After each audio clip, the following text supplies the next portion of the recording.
老公给我下药让我流产，我装作是意外，和他相亲相爱。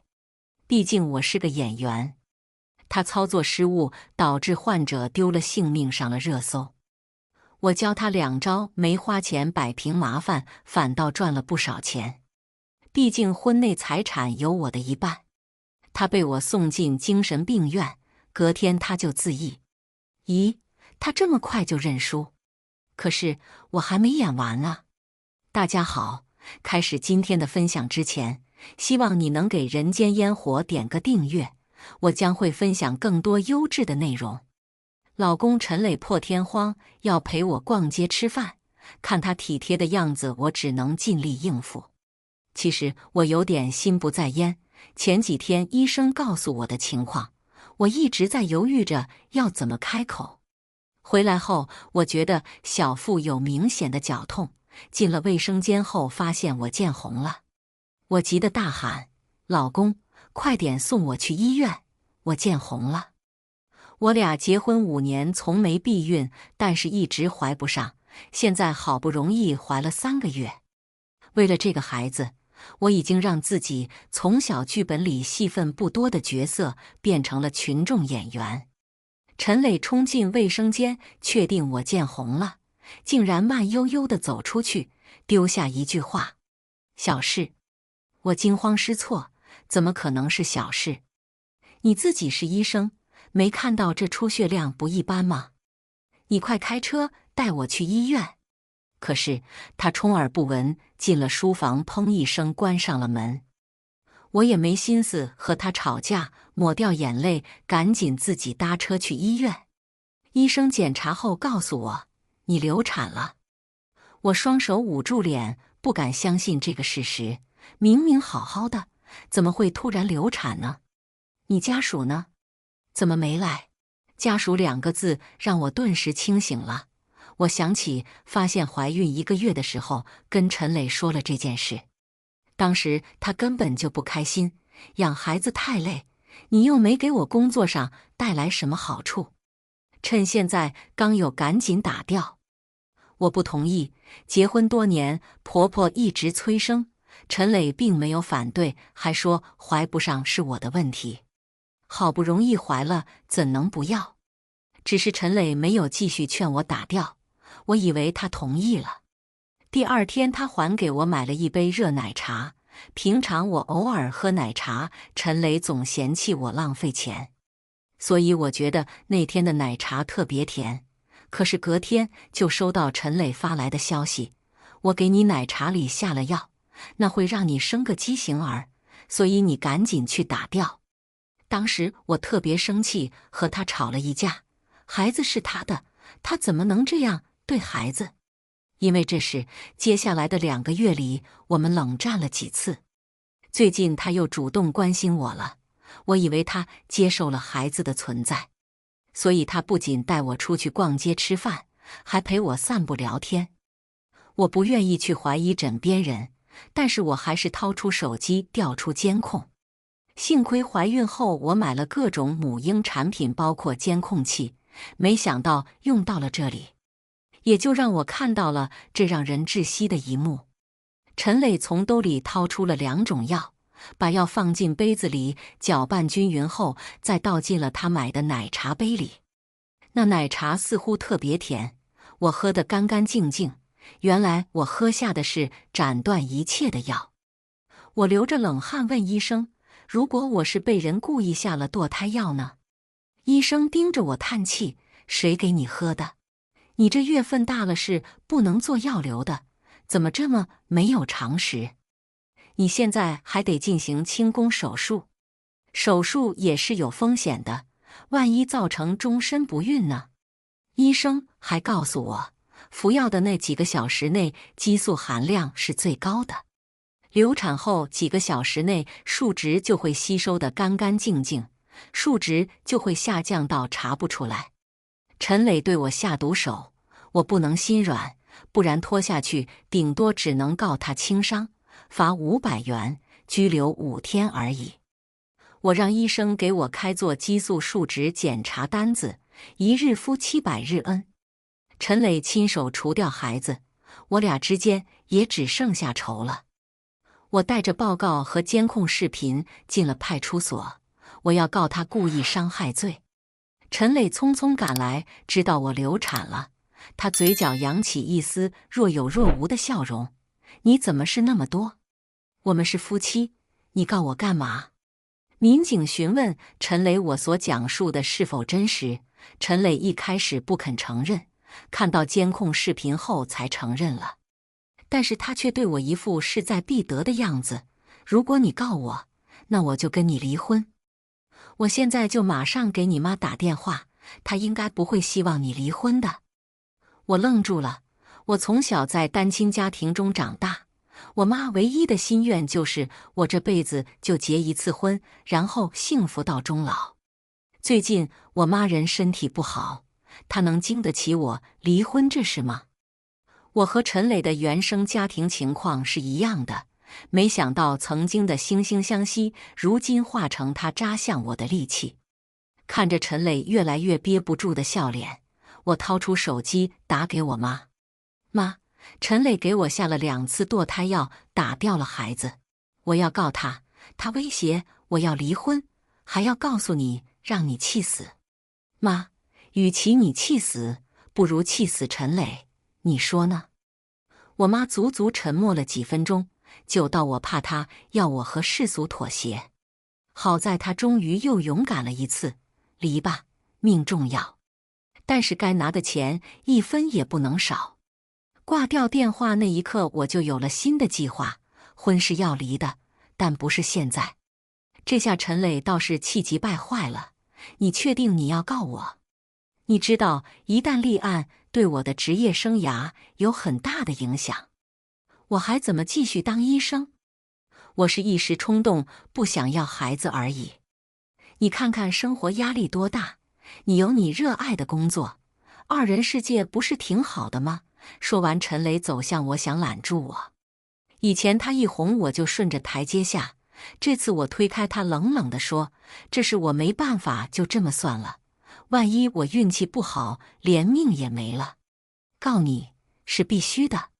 陈磊咬牙切齿，你一定要闹到这地步吗？我以后会好好爱你，一辈子补偿你的。我不知道他怎能如此厚脸皮说出这种一文不值的承诺，但我也不会上当。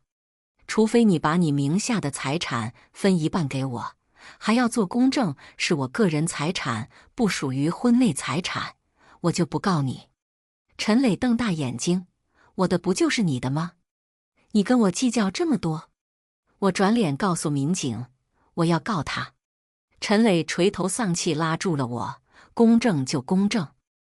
我俩回家带了证件，就直接去做了公证。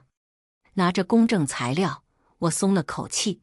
除了婚内共同财产，陈磊名下另外1套房子，30万存款作为我个人的婚前财产。所以陈磊继续当他的规培生，我继续当我的100线小演员。这天我刚下戏，还没卸妆，就有个女人找上我。我还以为是我的粉丝，又或者是我那瞧不起我的双标婆婆，没想到是陈磊的亲粉丝。人家一来就说，林双，我是谢欣，我怀了陈磊的儿子，所以你们赶紧离婚吧。这么俗套的情节也发生在我身上。原来陈磊不是不想当爸爸，而是不想和我生孩子。我该怎么办？打渣男还是打小三？正当我在思考的时候，谢欣又开口了，你要怎样才能离开陈磊？开个价，我给。啊，原来是富婆，这下我赚了。我用力拍了下桌子，翘起了2郎腿。做梦，我不会离婚的，我就要耗着你们，让你当过街老鼠，让你的小孩当私生子。谢欣伸出一个巴掌，我立马往后一闪，我不打人也不能被打呀。他却慢悠悠地说，50万，作为你和陈磊离婚的补偿。我在心里打了个算盘，我目前接戏的片酬，我的年纪和行业的内卷程度，啧。我立马拍板，你立马转钱，我立马离婚。谢欣白了我一眼，我还以为你很爱他，原来你是个拜金女。陈磊不好吗？比不上50万。我换了个姿势，你说的对，男人比钱重要。那我不要钱了，也不离婚了。谢欣气急败坏，你一个成年人，好意思说话不算话，你到底离不离？60万我就离，多说一句加10万，你不道德我更不道德。谢欣恨不得把我吃了，我淡定地看着他不说话。最后谢欣心不甘情不愿地想转钱给我，我直接让他转给陈磊。谢欣一听，高兴地扬了眉毛，马上转账，还把转账成功的记录给我看。我当着他的面前立马给陈磊打电话，你是不是收到60万转账了？那是你的小情人谢欣对你真爱的证据。我有成人之美，你抽个时间和我去离婚。说完我立马挂掉电话，这下你满意了吧？剩下的就看陈磊了，你记得多给他吹耳边风。谢欣满意地点了点头，算你识相。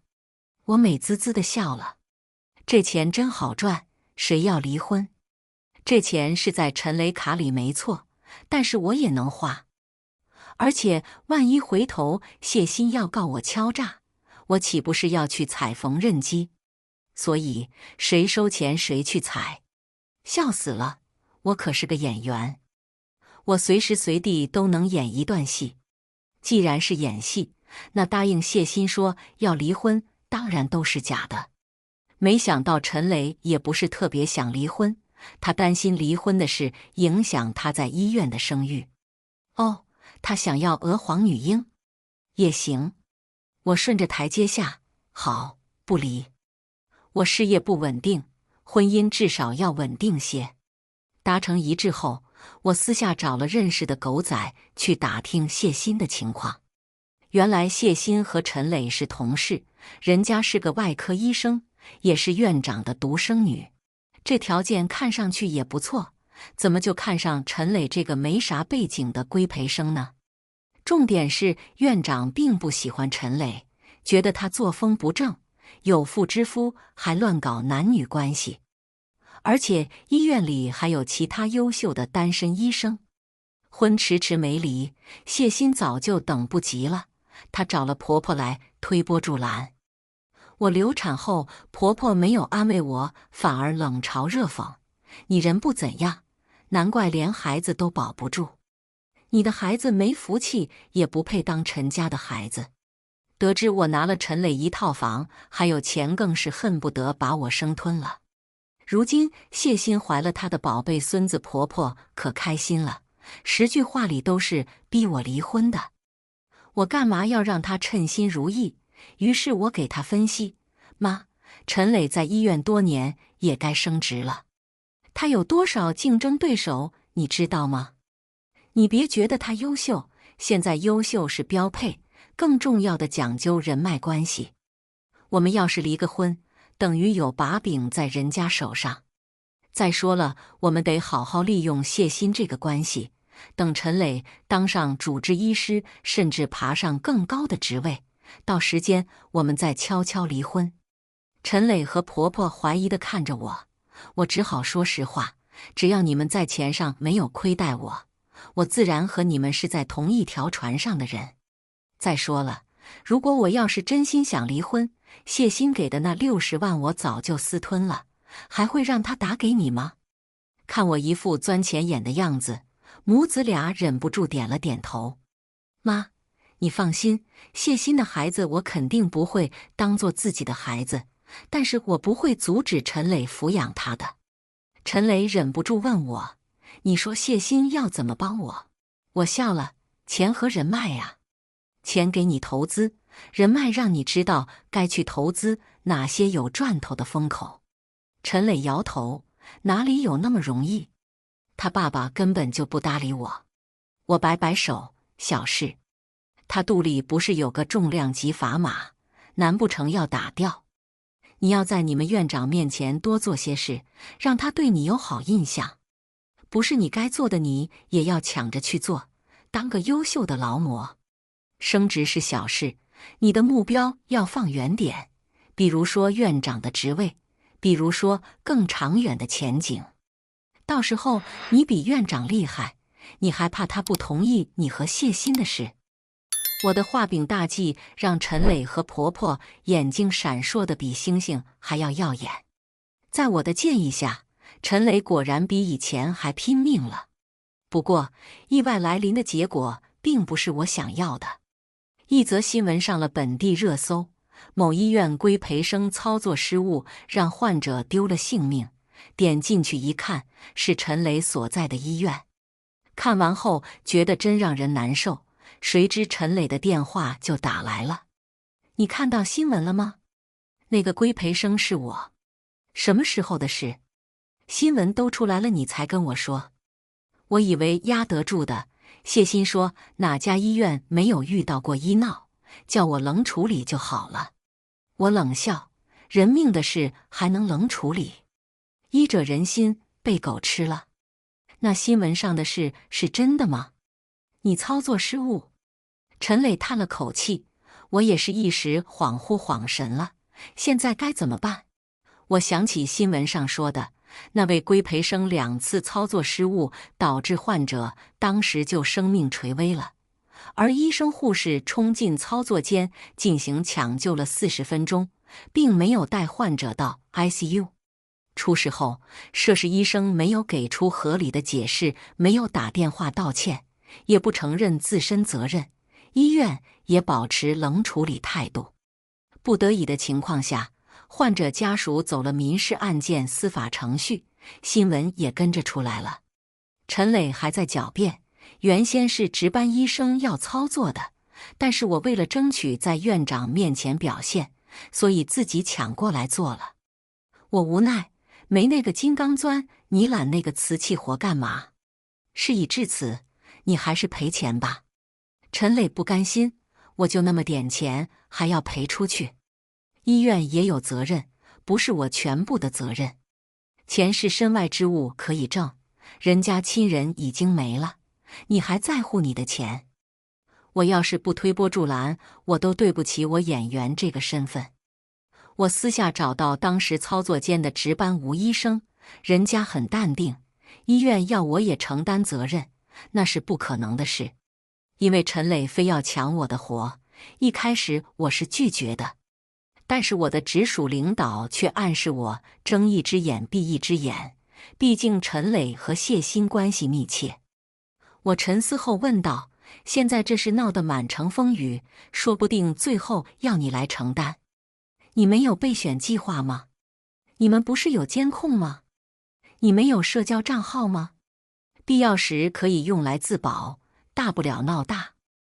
吴医生开口淡定地说，我自有办法。事情一天没有解决，陈磊的处境就很难。他虽然还在上班，但是已经没有排他挂号值班了。陈磊的精神状态不好，回来还开始喝酒，有时候还对我吼，没事，吼吧。天花板吊灯那里有个小监控等着你。虽然之前因为下药，陈磊就把我装的监控拆了，但是没关系，他拆1个，我装10个。患者家属要陈磊要么赔命，要么赔钱。至于赔钱，患者一开口就是200万。陈磊拖着不想给钱也没钱，人家患者要么去医院闹，也不知道从哪得来的地址，闹完医院就来家里闹。而且有小道消息，最近上面要彻查医疗机构。谢欣脑袋还没来及清醒，就被院长下令要求远离陈磊。陈磊焦急得如热锅上的蚂蚁，现在要怎么办？我没钱，谁来帮帮我？我心里笑嘻嘻，脸上一副比他们还着急的样子。关键时刻还是要原配才能和你共患难，小三儿都不靠谱。现在我有2个办法，可以让你保住钱，还摆平麻烦。首先，我们离婚，你把钱都转移到我名下，等于你名下没有任何财产。没有钱，你怎么赔？就算法院强制你执行，你没钱也没办法。母子俩果然是亲生的，一听都立马否决。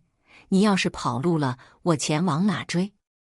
我耸了耸肩，那我没办法了，我的婚前财产不可能给你，咱俩婚内财产也没几毛钱，要不然你赔命。陈磊耷拉着头不说话，婆婆瞪着我，那我们去公证，证明钱不是你的。那公证也等于是证据，那还是得执行。母子俩不说话了，我顺势拱起来了。再来，你们去众筹平台筹钱，1天之内200万到账不是问题。陈磊否决了，众筹平台也要你真的生病了才能去申请。小事，化个受伤的妆就好了。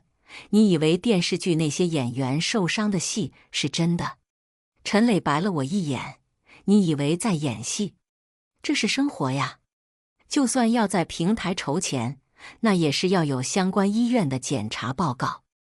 我假装犹豫了一会，吞吞吐吐的，实在不行就只能妈以身试险了。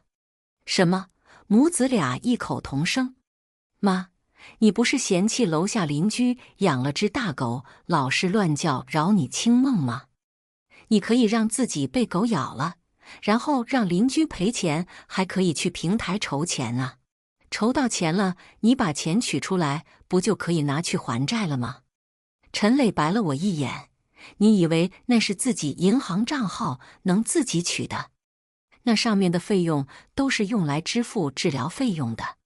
我笑了，你以为平台是慈善机构，他们不需要从中收取费用？这其中有很多操作空间的。算了，我也只是这么想想而已，毕竟你应该比我更清楚。不然，你打给谢欣看看，他肯定有钱。婆婆催促，对，儿子。问下小欣，他那么爱你，还怀着你的孩子，他肯定会帮你的。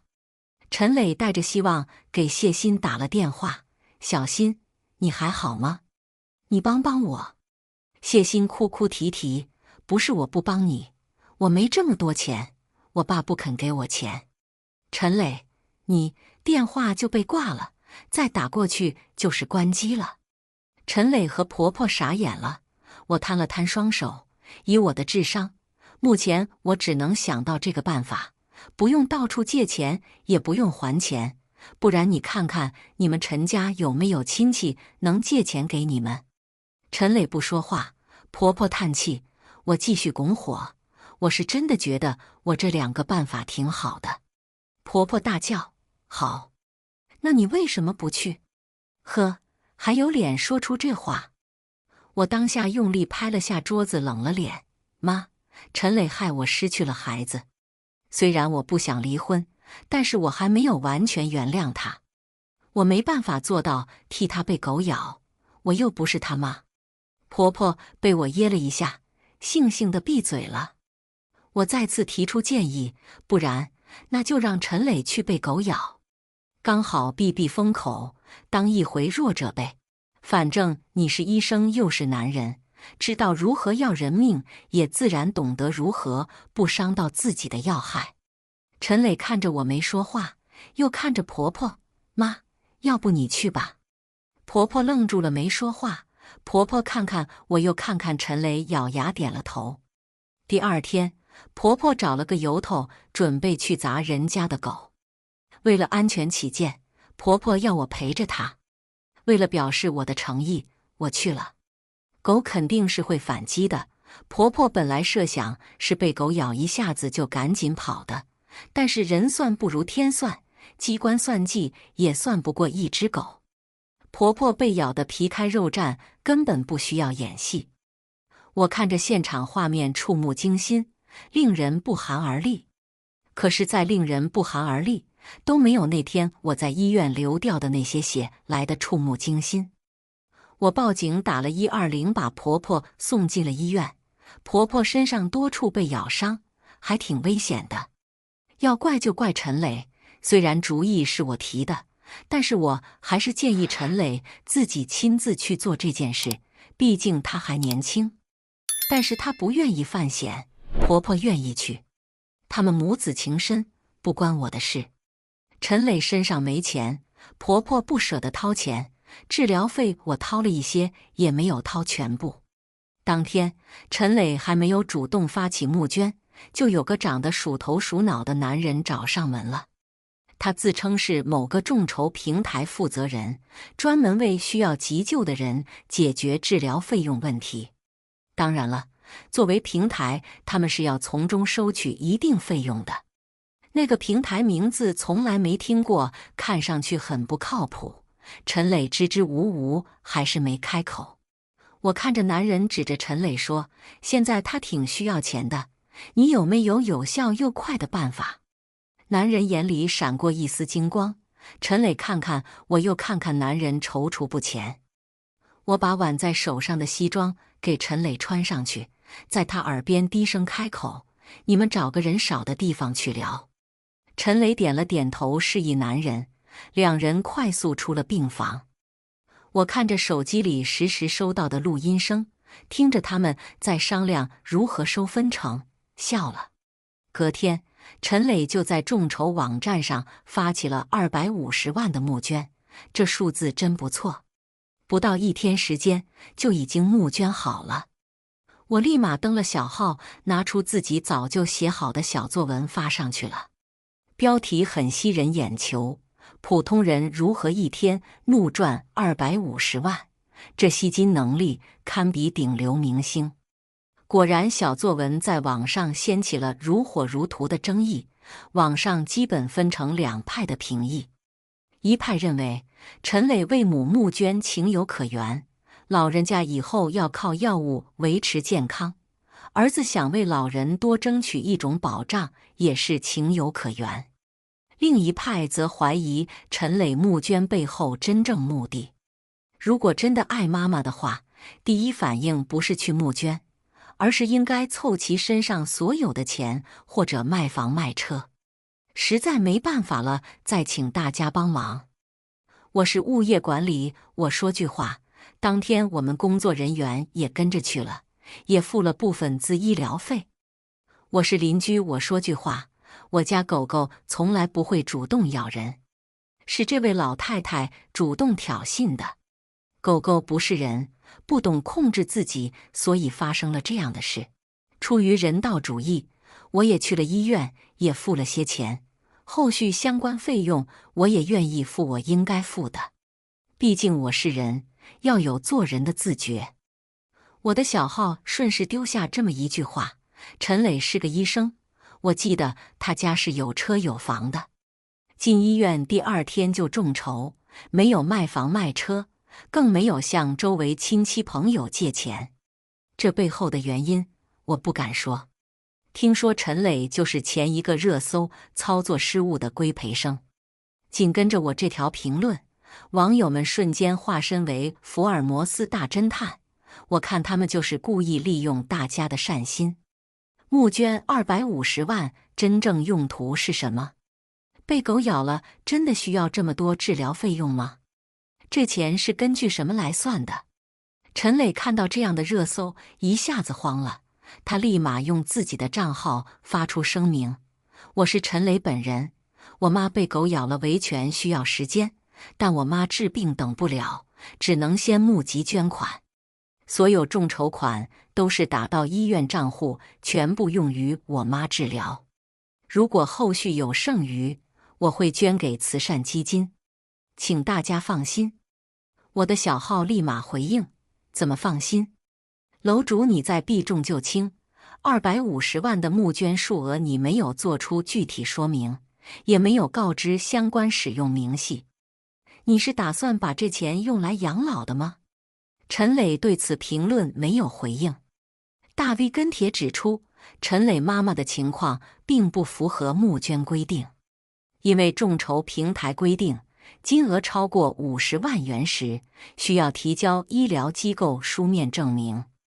婆婆所在的医院立马表示，我方并没有出具任何相关的费用证明，但是平台的人没有出来回应，陈磊也保持沉默，因为双方正忙着。对方拿了30万，陈磊拿了220万，赔给患者200万，还倒赚20万。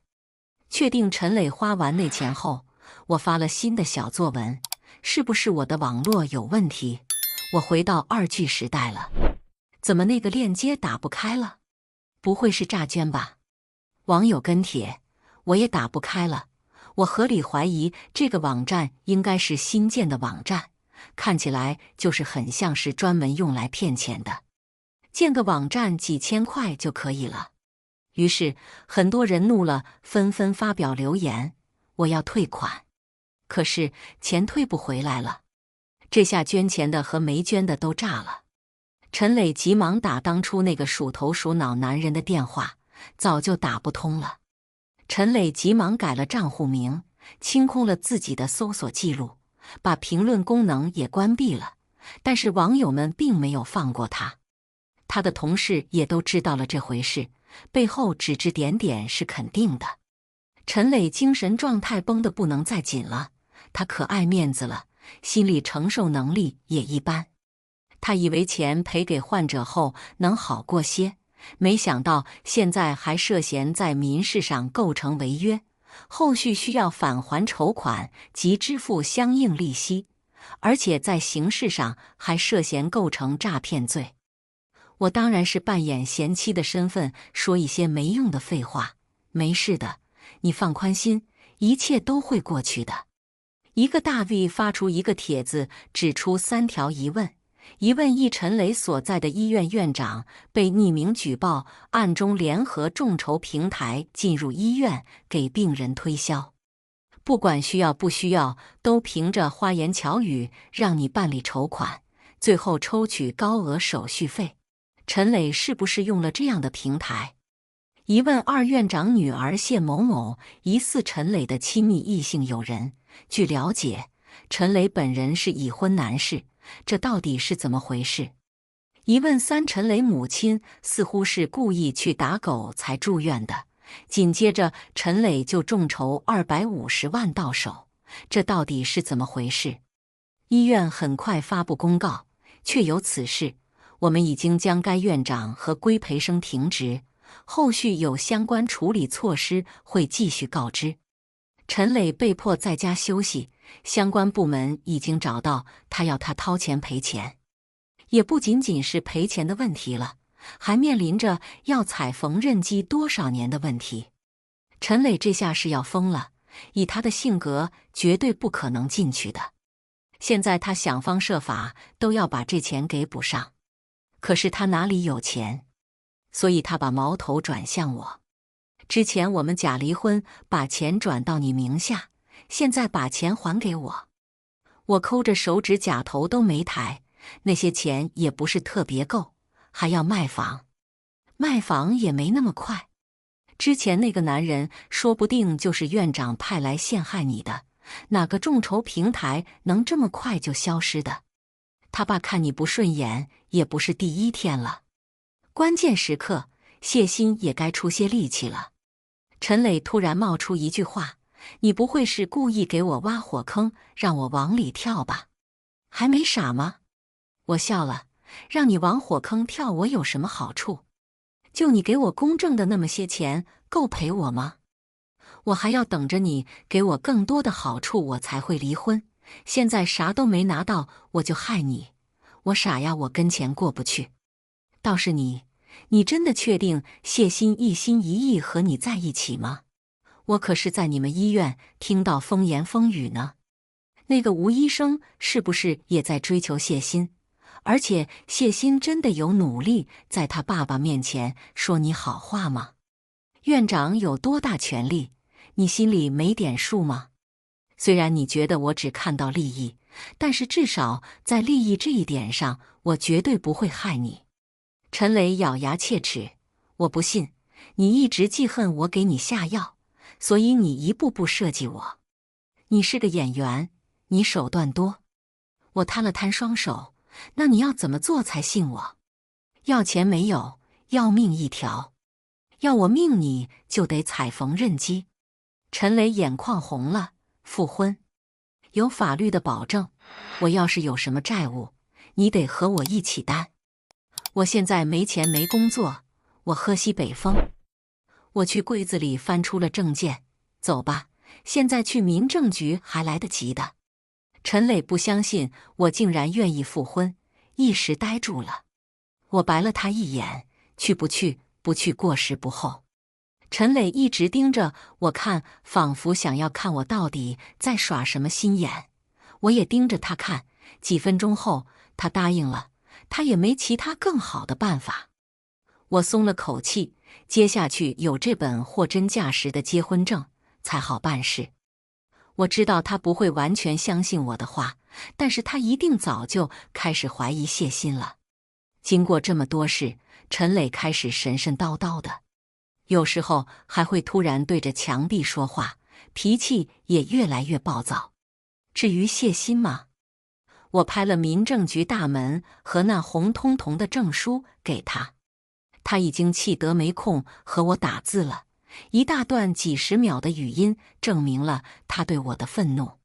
我用录音笔录下内容，同时语音转成文字，一条条截屏下来了。我等着他新一轮的挑战。反正这女人，我算是看明白了，妥妥的恋爱脑，完全没有主见。别人一刺激，她立马上当。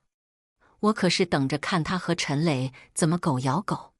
没想到这速度还是挺快的。这次见面，她没有了以前的意气风发，本来就偏瘦的身材更瘦了。陈磊看到她并没有高兴，在我最需要你的时候，你为什么躲起来？你不是说你爸什么都听你的吗？我插了一句，陈磊，你别怪他，人的本能都是趋利避害的，而且你想想他爸爸多厉害的一个人啊，肯定会为自己的女儿着想的。你以为人人都是我呀，舍不得跟你离婚？谢欣盯着陈磊有些冷静，现在我因为你成为所有人的笑话，你竟然和林双复婚了。陈磊气急败坏，那我倒是想跟你结婚啊，你人呢？你不是出不来吗？那你现在怎么又出现了？谢欣冲到陈磊面前，你急什么？我都不急。我看你就是摆明想脚踏两条船，我不会放过你的。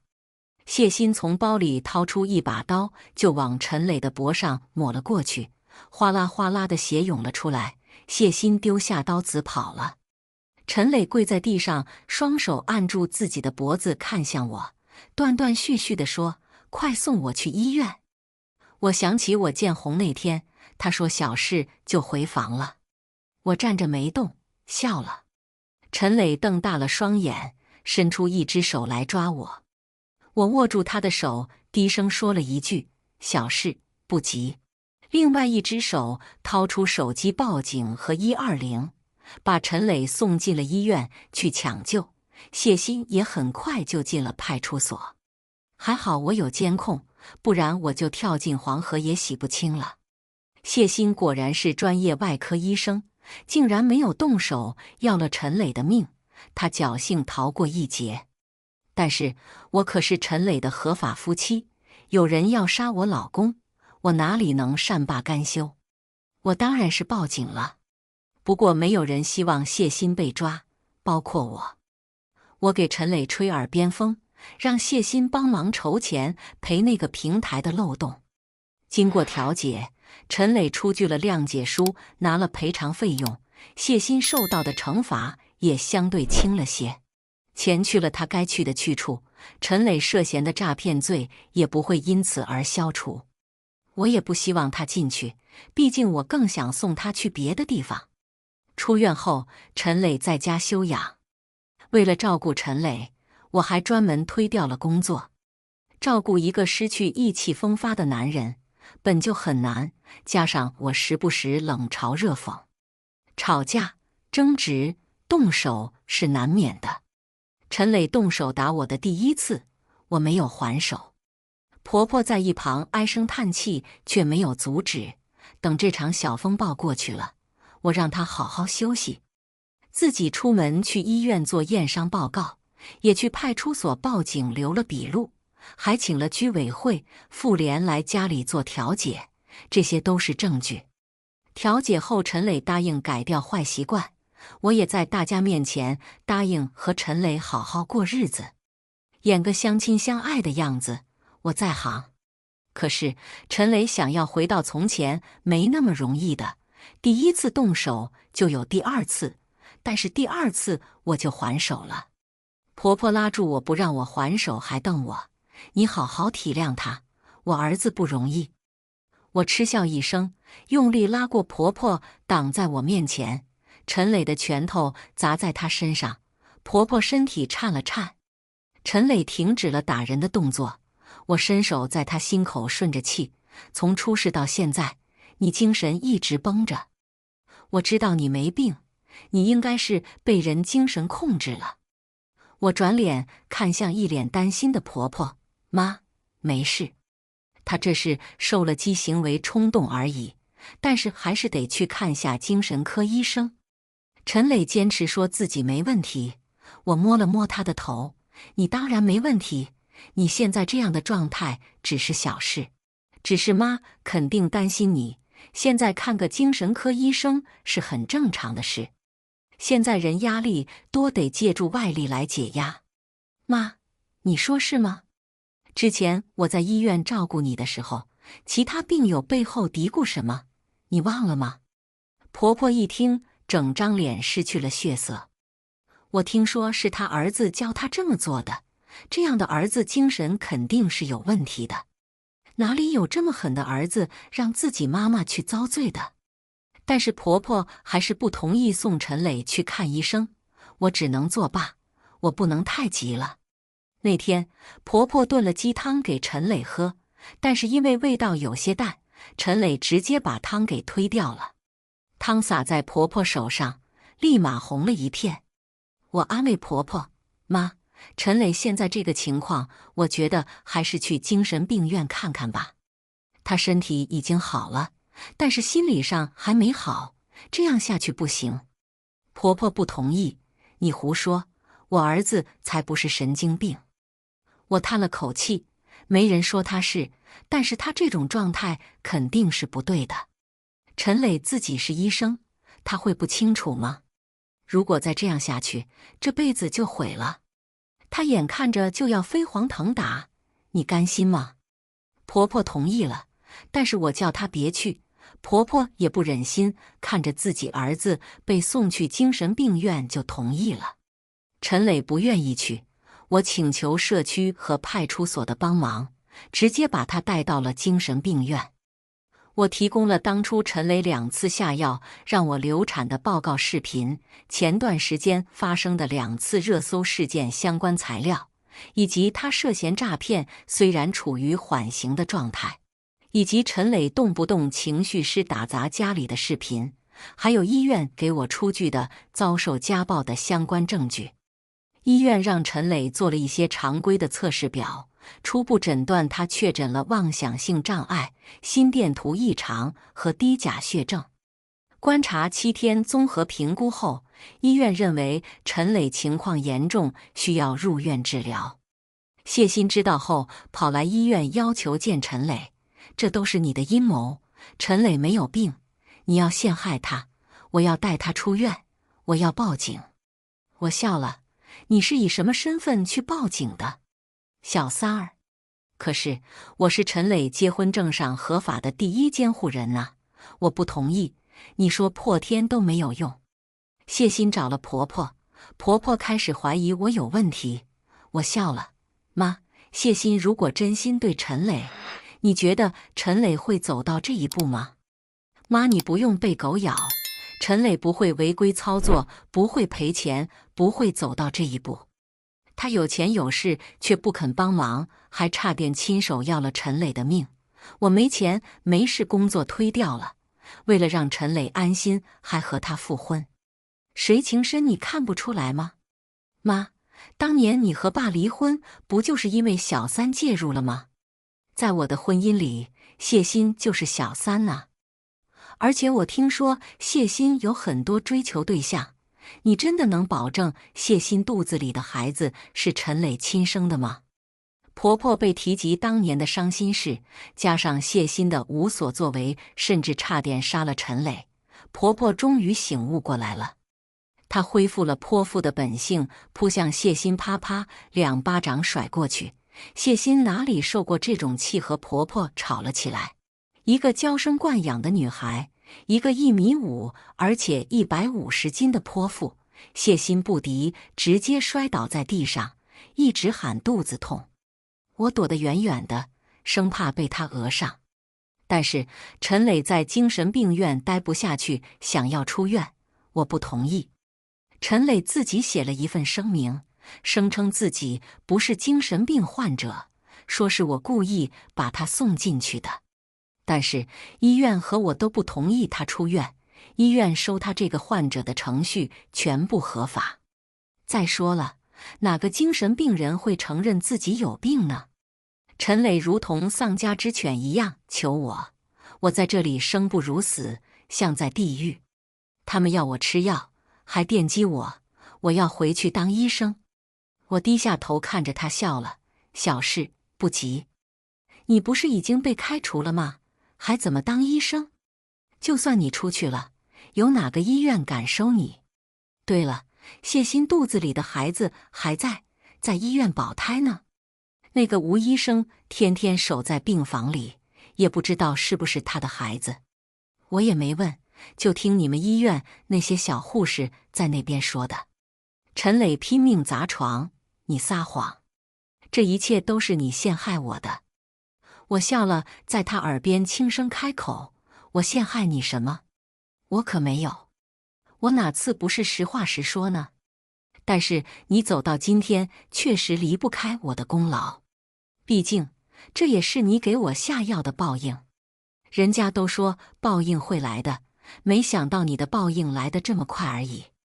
陈磊冲过来，双手用力掐住我的脖子，我要杀了你！一些医护人员立马冲过来了，给他打了镇静剂。陈磊一边挣脱一边喊，我没病，都是这个毒妇害我的，你们放开我！可是谁会理他呢？在其他人的关心下，我摆摆手，缓了一口气，才慢悠悠地开口，我没事，你们不用管我，你们只要好好照顾我老公就好了。调整好精神后，我走出了精神病院，我也该开始我的工作了。可是隔天，我就收到医院的电话，陈磊自缢身亡了。听到这个消息，我不知道该笑还是该哭。我还是惆怅了一下，他这么快就认输。可是我还没演完啊！我永远忘不了从监控里看到他对我下药的那副嘴脸，那是来自地狱的使者，那双手掐住了孩子命运的咽喉。只是命运如此，没了对手，戏就这么演完也行。人生哪能事事如愿？可是婆婆听到这消息后，认定我才是凶手。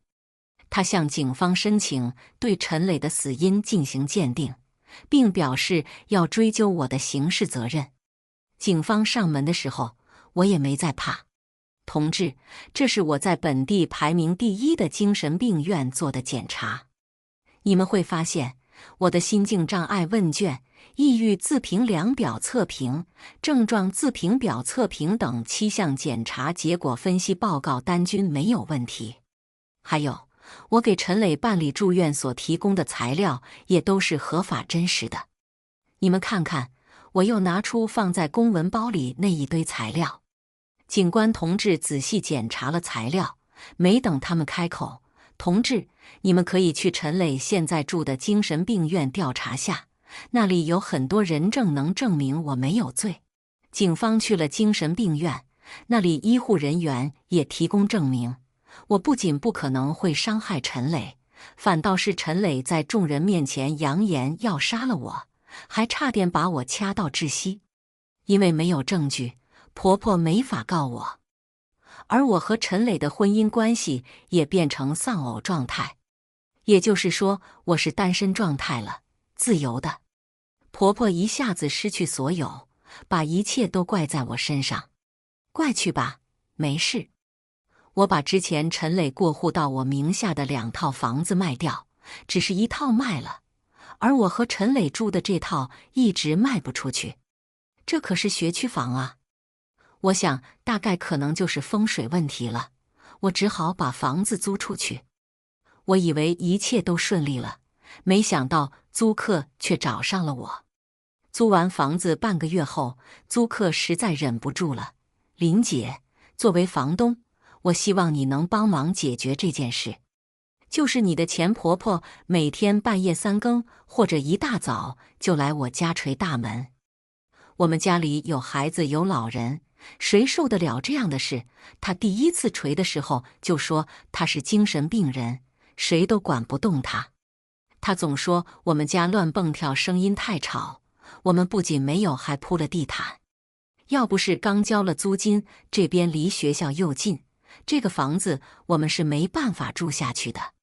租客怕我不信，还把视频发给我。我看到视频中的前婆婆，她臭怒着一张脸，拿着棍子拼命往大门口捶，那样子真的是吓人。确实像精神病人，问题是像和是真的是两码事。据我所知，婆婆并没有精神病，当然了，也不排除她受激了。你们报警了吗？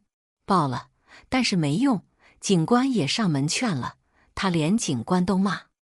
我们只能忍，说句不好听的，难道要等他什么时候激动到血管爆裂而亡吗？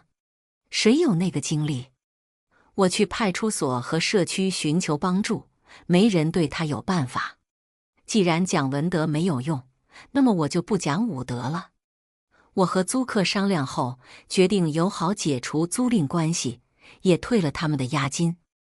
我在家里地上放了一台音箱，盖上了被子，设置了每天凌晨几点定时蹦蹦蹦，看看谁先疯。果然婆婆受不了，音响声音一开，她立马跑上来砸门。大门口安装了可以喊话的监控摄像头，她一砸门便生气，就问候她：来了老妹，你又要私闯民宅，还埋怨别人家有动静。婆婆被声音吓了一跳，然后继续砸。没关系，她身体倍儿好。不过那个声音她有点怕，所以她就砸了摄像头。但是那个摄像头可贵了，5099元。我特意选这个价格的，故意破坏别人贵重物品，价格超过5000元就可以行政拘留了，罚个1000元，拘留15天，算是惩戒。婆婆出来后还不死心，继续盯着房子不放。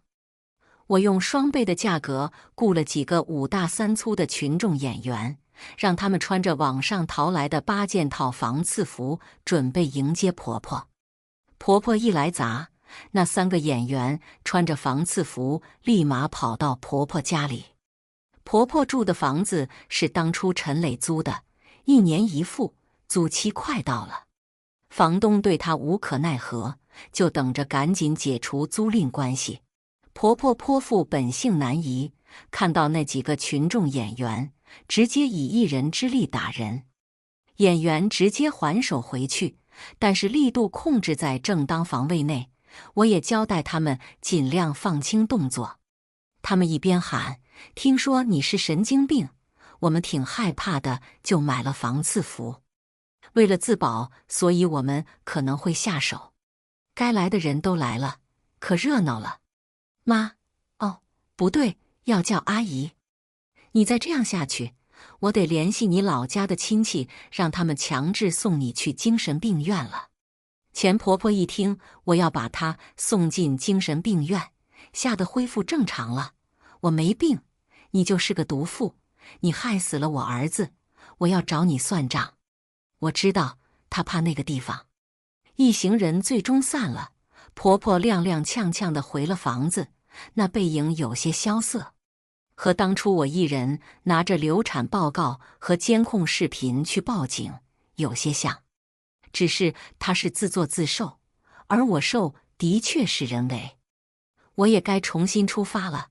我拿了一个短剧本女二的角色，演一个要复仇的全职妈妈。我想我能演好这个角色的，毕竟剧本来源于生活。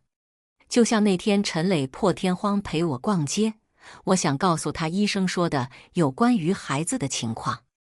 医生说我怀的孩子因为质量不好会自然流产，即使每天躺床上保胎也很难保住，保住的几率很小。我接受不了这样的事，存在即合理。我明明没有觉得身体哪里有不适的地方。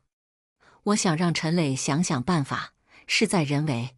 一个妈妈那么想要留住这个孩子，一定有办法的。几率很小不代表没有，有爱就有奇迹，说不定肚里的宝宝就是个奇迹小孩。可是陈磊根本就没有给我这个机会。自然流产，我会花时间让自己接受事实。但是他不该这样夺走一个全心全意想要留住孩子的母亲的希望。那一刻我就释然了，真正的寒心不是大吵大闹，而是用由陈磊开始的杀戮，来演一场真心捧着你，然后让你入地狱的戏。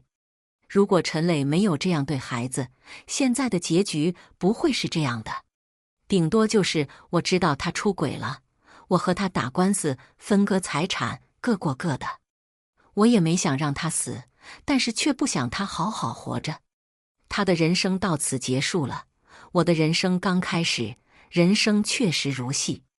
以上就是今天分享的故事，大家有什么想说的、想吐槽的，欢迎在下方评论交流，也更希望能给人间烟火点个订阅，我将会分享更多优质的故事内容。